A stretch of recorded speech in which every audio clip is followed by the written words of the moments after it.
और उनकी पत्नी शची को भी महान दुख भोगना पड़ा है, आप चिंता ना कीजिए। तो उन्होंने पूछा क्या दुख भोगना पड़ा, वो तो त्रिभुवन पति हैं। तो प्रसंग चल रहा था, त्वष्टा जी के हृदय में द्वेष भाव देवराज इंद्र की प्रथा, उन्होंने विश्वरूप को मंत्र बल से प्रकट किया, देवराज इंद्र ने वज्र के द्वारा उनका, फिर उन्होंने वृत्तासुर को प्रकट किया, फिर वृत्तासुर का कल चरित्र आपने सुना। अब जो वृत्तासुर से ब्रह्म हत्या प्रकट हुई, वो इंद्र को कहीं भी शांति नहीं लेने दे रही थी।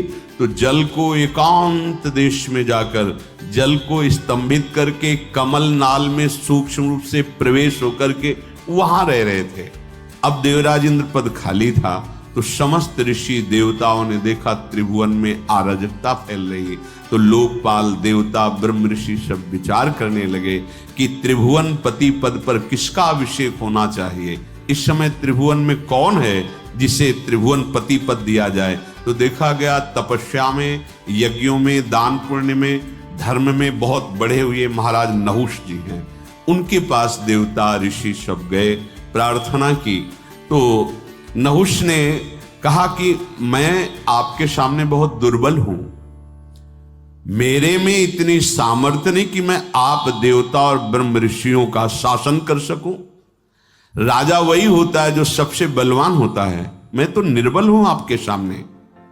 तो ये सुनकर के संपूर्ण देवता ऋषि मुनि स्वर्ग के राज्य का पालन करने के लिए उनसे कहा, अच्छा तो तुम इस बात से अपने को कमजोर मान रहे हो, तो हम ये वरदान देते हैं। समस्त देवता ऋषियों ने कहा, देवता दानो यक्ष ऋषि राक्षस पितर गंधर्व भूत मनुष्य जो भी आपके सामने दृष्टि में आ जाएगा, उसका आधा तेज बल तप बल सब आप में आ जाएगा।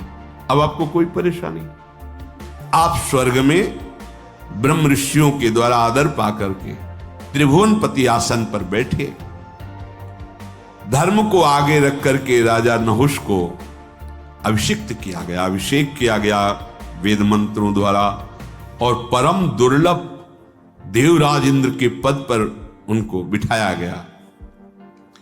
अब को नरस जन्मा जग माही प्रभुता पाहि जाहि मद नाही।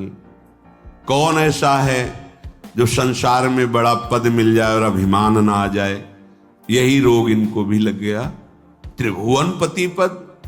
कुछ दिन तो ठीक से चला, इसके बाद मद जो है अपना प्रभाव दिखाने लगा। तुमको लगा जब मैं देवराज पद का भोग कर रहा हूं तो फिर इनसे क्या। सभासदों को बुलाया, बड़े बड़े लोकपाल देवता सब उनकी सभा में बैठते। कहा पूर्व इंद्र की जो महारानी शची हैं, मेरी सेवा में उपस्थित किया जाए, उनको आज्ञा दिया जाए।